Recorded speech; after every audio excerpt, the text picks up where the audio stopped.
एक राजा था जिसका नाम वीरसेन था। उसकी रानी का नाम रूपमती था। दोनों एक दूसरे से बहुत प्रेम करते थे। राजा बहुत ही बुद्धिमान और पराक्रमी था और रानी रूपमती अपनी सुंदरता और बुद्धिमानी के लिए जानी जाती थी। एक दिन राजा वीरसेन शिकार के लिए जंगल में गए। वहाँ उन्हें एक सुंदर कबूतर मिला जो एक शिकारी के जाल में फंसा हुआ था। कबूतर राजा से प्रार्थना करने लगा, हे राजन, मेरी मदद कीजिए। मैं एक बुद्धिमान कबूतर हूँ और आपके किसी काम आ सकता हूँ। राजा को उस पर दया आ गई और उन्होंने उसे जाल से निकालकर आजाद कर दिया। कबूतर ने राजा को धन्यवाद दिया और बोला, राजन, मैं आपका आभार व्यक्त करना चाहता हूँ। जब भी आपको मेरी मदद की जरूरत होगी मैं आ जाऊंगा। यह कहकर वह आसमान में उड़ गया। कुछ समय बाद राजा वीरसेन अपनी रानी पर कुछ ज्यादा ही विश्वास करने लगे। रानी ने राजा से कहा, महाराज, आप अपनी सारी शक्तियाँ और अधिकार मुझे दे दें। मैं आपका शासन और भी बेहतर तरीके से चलाऊंगी। राजा ने रानी पर बहुत भरोसा किया और उसकी बात मान ली। उन्होंने अपनी सारी शक्तियाँ और अधिकार रानी को सौंप दिए। रानी ने तुरंत अपनी असली पहचान दिखाई। उसने राजा को महल के एक गुप्त कमरे में बंद कर दिया और राज्य पर अपना पूरा नियंत्रण कर लिया। राजा बहुत दुखी और निराश थे। उन्हें अपनी गलती का एहसास हुआ। तभी उन्हें उस कबूतर की याद आई। उन्होंने मन ही मन कबूतर को याद किया। कुछ ही देर में कबूतर गुप्त कमरे की खिड़की से अंदर आ गया। राजा ने अपनी सारी कहानी कबूतर को बताई। कबूतर ने राजा को दिलासा दिया और कहा, राजन, चिंता मत कीजिए, मैं आपको बाहर निकालूंगा। राजा की बात सुनकर कबूतर ने कहा, राजन, चिंता मत कीजिए, मैं अपनी जादू से आपको बाहर निकालूंगा। यह कहकर उसने अपनी चोंच में एक जादुई पत्ता उठाया और राजा के सामने रख दिया। राजन, इस पत्ते को खा लीजिए, यह आपको एक तोते में बदल देगा। आप रानी की कैद से आसानी से निकल सकते हैं, कबूतर ने समझाया। राजा ने बिना सोचे समझे उस पत्ते को खा लिया। पलक झपकते ही राजा वीरसेन एक सुंदर हरे तोते में बदल गए। कबूतर ने तोते बने राजा को अपनी पीठ पर बिठाया और गुप्त कमरे की खिड़की से बाहर निकल गया। उड़ते उड़ते कबूतर ने राजा से कहा, राजन, अब आप जंगल में जाकर अपनी सेना तैयार कीजिए। जब सही समय आएगा तब आप अपनी रानी से अपना राज्य वापस ले सकेंगे। एक दिन राजा तोते के वेश में एक पेड़ पर बैठे थे। तभी उन्होंने देखा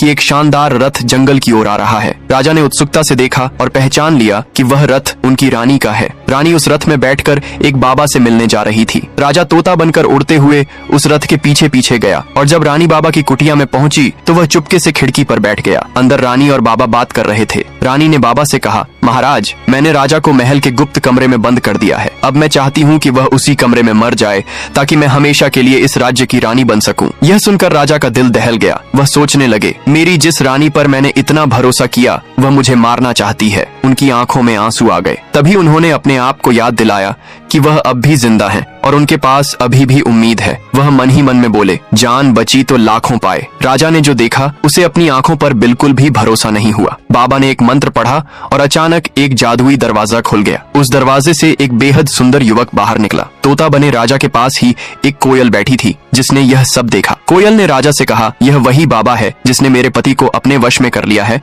और मुझे एक कोयल बना दिया। राजा ने जब यह सुना तो वह हैरान रह गए। तभी रानी ने उस युवक से कहा, तुम मेरे साथ हमेशा रहोगे। युवक रानी के आदेश का पालन करता रहा। यह देखकर राजा कोयल की ओर। राजा को तोता बने देख कोयल ने कहा, यह बाबा वही है जिसने मुझे एक कोयल बना दिया। यह सुंदर युवक मेरा पति है। रानी ने इस बाबा से मिलकर मेरी सुंदरता और मेरी पहचान छीन ली। मेरा सब कुछ मुझसे छीनकर रानी ने मेरे पति को अपने वश में कर लिया है। यह सब देख देख कर मैं हर पल तड़पती रहती हूँ। मेरा बस इतना ही कहना है कि हमें इन दोनों से सावधान रहना चाहिए और अपनी जान बचानी चाहिए।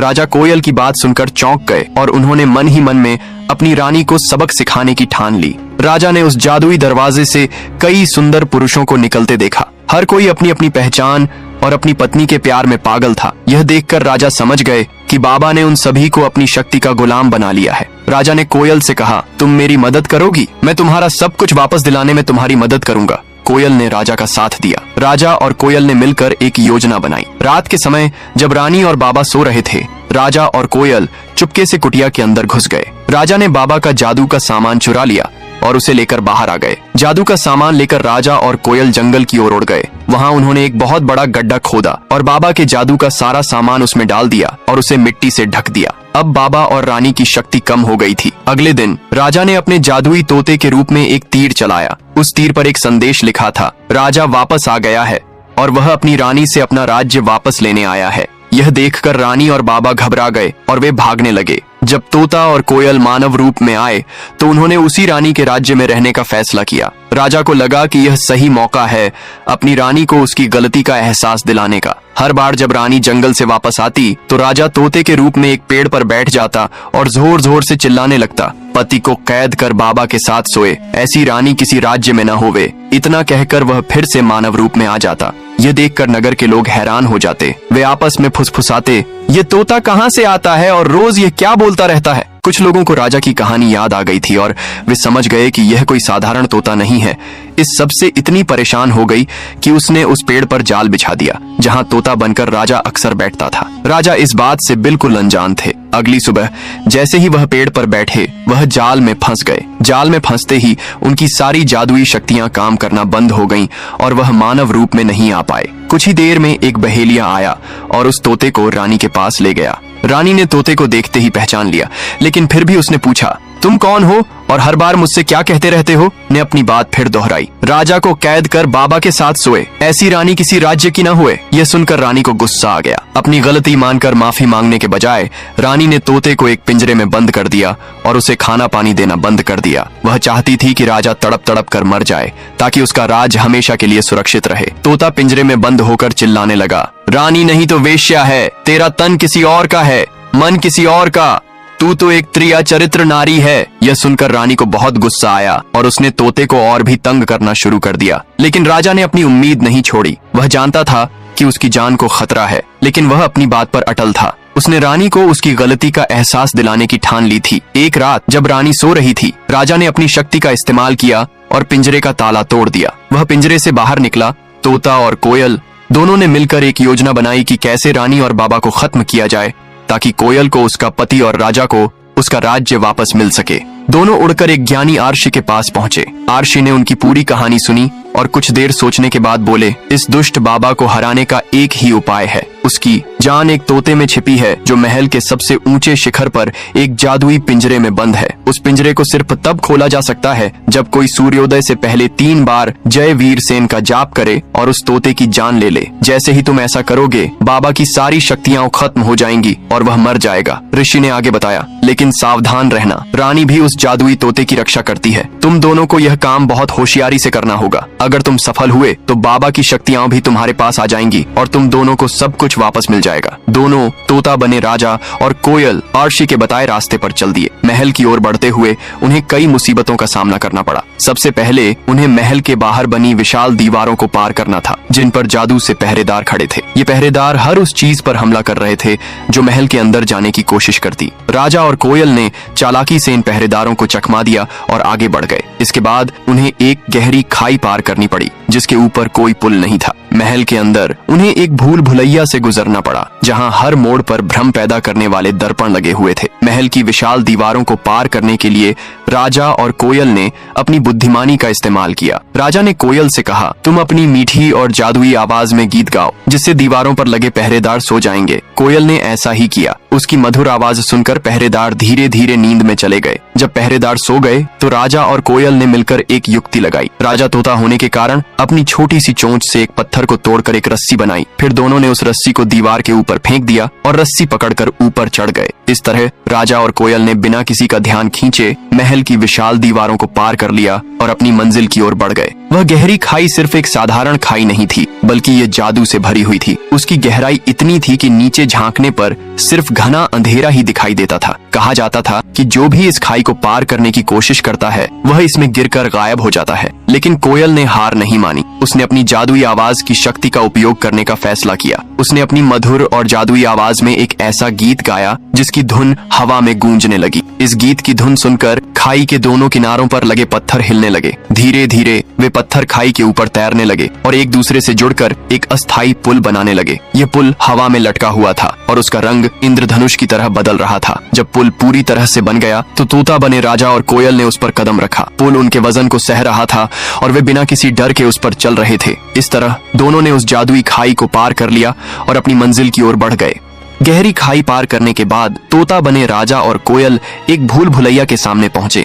यह कोई साधारण भूल भुलैया नहीं थी, बल्कि यह जादू से बनी थी। इसके रास्ते हर पल बदलते रहते थे और हर मोड़ पर भ्रम पैदा करने वाले दर्पण लगे थे। इन दर्पणों में वे अपनी ही परछाइयों को देखकर भ्रमित हो जाते थे। राजा ने कोयल से कहा, यह सिर्फ एक भूल भुलैया नहीं है, बल्कि यह हमारे दिमाग को भी भ्रमित करने की कोशिश कर रही है। राजा ने अपनी बुद्धिमानी का उपयोग किया और कोयल से कहा, हम अपनी परछाइयों पर ध्यान नहीं देंगे, बल्कि हम सिर्फ अपनी आंखों पर विश्वास करेंगे। दोनों ने एक दूसरे का हाथ पकड़ा और धीरे धीरे आगे बढ़ने लगे। वे अपनी परछाइयों को अनदेखा कर रहे थे, लेकिन फिर भी उन्हें कई बार मुश्किलों का सामना करना पड़ा। एक मोड़ पर एक दर्पण में राजा को अपने पिता के रूप में देखा, जो उनसे कह रहे थे, तुम यह नहीं कर सकते, तुम सिर्फ एक तोता हो। राजा ने अपनी भावनाओं को काबू में किया और आगे बढ़ गए। दूसरे मोड़ पर कोयल ने अपने पति को देखा, जो उससे कह रहा था, तुम मुझे छोड़कर जा रही हो, क्या तुम मुझसे प्यार नहीं करती? कोयल ने भी अपनी भावनाओं को काबू में किया और आगे बढ़ गई। इस तरह दोनों ने अपनी भावनाओं को काबू में किया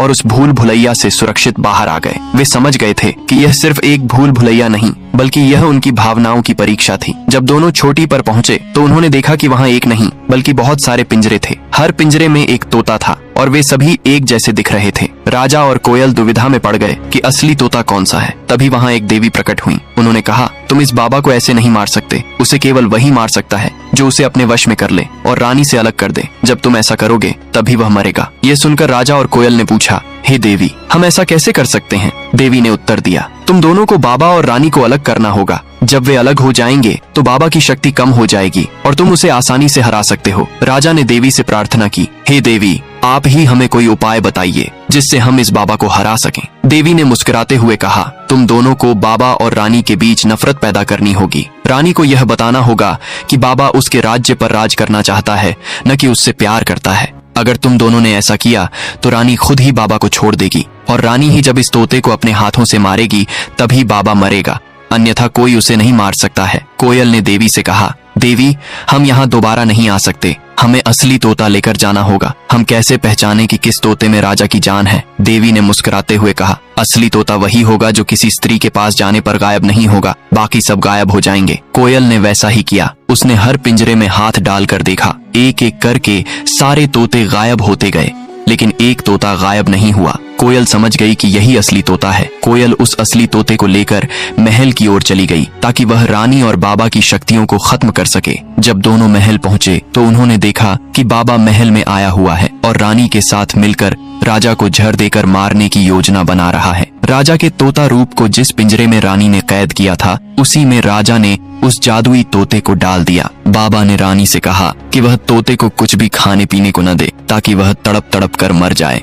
लेकिन बाबा और रानी को पता नहीं था कि यह असली तोता है जिसमें बाबा की जान है। जब रानी ने उस पिंजरे को देखा तो तोते ने बहुत ही मधुर गीत गाया। उसने रानी की सुंदरता और बुद्धिमानी की प्रशंसा की। रानी को तोते की प्रशंसा सुनकर बहुत अच्छा लगा और उसने तोते को खाने पीने के लिए स्वादिष्ट व्यंजन दिए। राजा की सारी योजना असफल हो गई। एक दिन जब रानी बाबा से मिलने जंगल गई तो वह तोते को भी अपने साथ ले गई। बाबा ने उस तोते को देखते ही पहचान लिया कि यही वह जादुई तोता है जिसमें उसकी जान बसी है। बाबा ने तुरंत रानी से कहा, तुम इस तोते को मेरे पास छोड़ दो, यह बहुत खास है। रानी ने सोचा कि यह तोता तो उसकी तारीफ करता है, तो वह इसे बाबा के पास छोड़ सकती है। रानी ने तोते को बाबा के पास छोड़ दिया और वह खुद वापस महल चली गई। तोता बने राजा ने सोचा कि बाबा को मारना अब और भी मुश्किल हो गया है, क्योंकि वह अपनी जान की रक्षा करेगा। तभी कोयल को एक विचार आया। उसने राजा से कहा, क्यों ना मैं बाबा को अपने प्रेम जाल में फंसाऊं? जब उसे मुझसे प्रेम हो जाए तो मैं उस तोते को मार सकती हूँ, क्योंकि वह तोता उसी से मरेगा जिससे बाबा प्रेम करेगा। कोयल का यह विचार सुनकर राजा को लगा कि यह एक अच्छा मौका है। उसने कोयल से कहा, यह एक जोखिम भरा काम है, लेकिन हमारे पास और कोई रास्ता नहीं है। कोयल ने कहा, मैं यह कर सकती हूँ, क्योंकि मैं अपने पति और अपने राज्य को वापस पाना चाहती हूँ। कोयल ने एक सुंदर राजकुमारी बनने के लिए कुछ जादुई फूलों की जरूरत थी। इन फूलों को खोजने के लिए वह एक जादुई बाग में पहुंची, जो बहुत ही अनोखा था। उस बाग में ऐसे पेड़ पौधे थे जो कहीं और नहीं पाए जाते थे। जादुई बाग में कदम रखते ही कोयल ने देखा कि वहां तरह तरह के फूल खिले हुए थे, जो अद्भुत रोशनी से चमक रहे थे। हर फूल से एक अलग ही सुगंध आ रही थी। कोयल समझ गई कि ये फूल साधारण नहीं है। उसने पहले एक लाल रंग का फूल तोड़ा और उसे अपने बालों में लगाया। लगाते ही उसकी काया में बदलाव आया। उसका रूप इतना मनमोहक हो गया कि कोई भी उसकी ओर खिंचा चला आए। फिर उसने एक नीला फूल तोड़ा और वह एक शांत और मन को मोह लेने वाली सुंदरता में बदल गई। कोयल ने कई और फूल तोड़े और हर एक फूल को अपने बालों में लगाया। हर फूल के साथ वह एक नए और अनोखे रूप में बदल रही थी। कभी वह एक चंचल परी जैसी दिखती तो कभी एक राजसी देवी जैसी। हर रूप में एक अलग तरह की सुंदरता झलक रही थी। कोयल को यह समझ में आ गया था कि इन फूलों में कितनी शक्ति है। उसने वही फूल चुने जो उसे सबसे सुंदर और शक्तिशाली बना सकते थे, ताकि वह बाबा को आसानी से अपने प्रेम जाल में फंसा सके। फूलों की मदद से कोयल अब पूरी तरह से तैयार थी। वह बाबा से मिलने के लिए निकल पड़ी ताकि अपनी और राजा की जिंदगी को वापस पा सके। कोयल उन जादुई फूलों से बनी अपनी अद्भुत सुंदरता के साथ उस नदी के किनारे जाकर बैठ गई जहां बाबा रोज स्नान करने आता था। जैसे ही बाबा वहां पहुंचा, उसने कोयल को देखा। एक पल के लिए वह मंत्रमुग्ध हो गया। उसकी आंखों में चमक आ गई। कोयल का रूप इतना अलौकिक था कि बाबा खुद को रोक नहीं पाया और उसकी ओर खींचा चला आया। उसने सोचा कि ऐसी सुंदर स्त्री उसने पहले कभी नहीं देखी। बाबा कोयल के पास गया और उससे पूछा, तुम कौन हो देवी? तुम्हारी सुंदरता ने मेरा मन मोह लिया है। कोयल ने मीठी आवाज में जवाब दिया, मैं एक राजकुमारी हूँ जो यहाँ सिर्फ तुम्हारे लिए आई हूँ। बाबा, जो अपनी शक्तियों और घमंड में चूर था, कोयल के इस जवाब से और भी ज्यादा खुश हुआ। वह पूरी तरह से कोयल के प्रेम जाल में फंस चुका था। बाबा कोयल को रानी से छिपाकर अपनी कुटिया में रखने लगा। वह कोयल से इतना प्रेम करने लगा कि रानी को भी नजरअंदाज करने लगा। रानी को शक तो हुआ, पर उसके पास कोई सबूत नहीं था।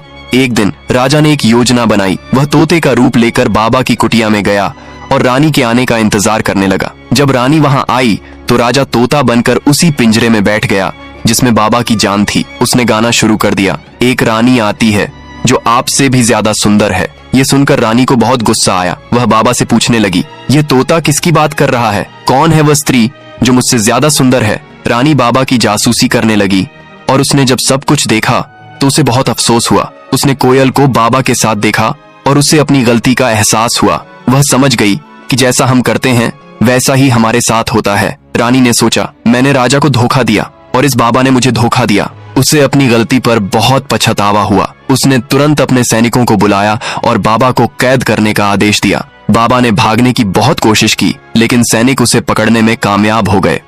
राजा ने कोयल से कहा, तुम मुझे पिंजरे में बंद कर लो। जब रानी मुझे कैद में नहीं पाएगी तो तुम उसे मेरे पास लेकर जाना और कहना कि वह तुम्हारे पति को आजाद करे, तभी तुम मुझे आजाद करोगी। इस तरह वह तुम्हारे पति को छोड़ देगी और तुम मुझे छोड़ देना। कोयल ने राजा के कहे अनुसार ही किया।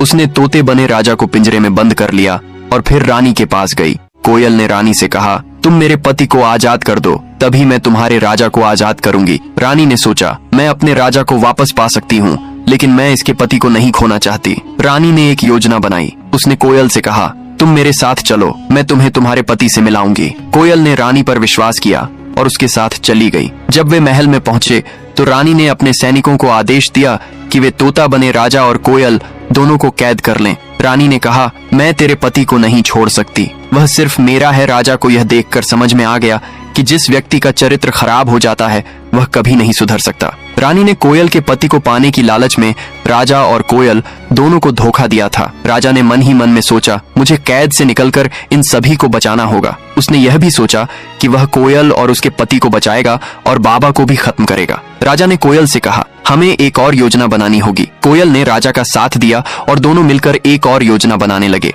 रानी ने बाबा को फांसी दे दी क्योंकि उसने रानी को धोखा दिया था और उसे उसकी तरह ही धोखा मिला। राजा और कोयल दोनों कैद से आजाद हो गए। राजा ने अपनी जादुई शक्तियों का उपयोग किया और पिंजरे का ताला तोड़ दिया। कोयल ने भी अपनी मधुर आवाज से सैनिकों को बेहोश कर दिया। राजा और कोयल दोनों ने मिलकर रानी को सबक सिखाने की ठान ली। उन्होंने सोचा कि वे रानी को उसके कर्मों का फल देंगे। राजा ने अपनी जादुई शक्तियों का उपयोग किया और तुरंत तोते के रूप से बाहर आकर अपने असली रूप में आ गए। उन्होंने रानी को अपने धोखे का एहसास दिलाया और उसे कैद कर लिया। रानी को अपनी गलतियों का एहसास हुआ और उसने राजा से माफी मांगी। राजा ने रानी को माफ कर दिया, लेकिन उसे अपनी गलतियों का एहसास दिलाने के उम्र कैद की सजा दे दिया और कोयल और उसके पति को आजाद कर दिया।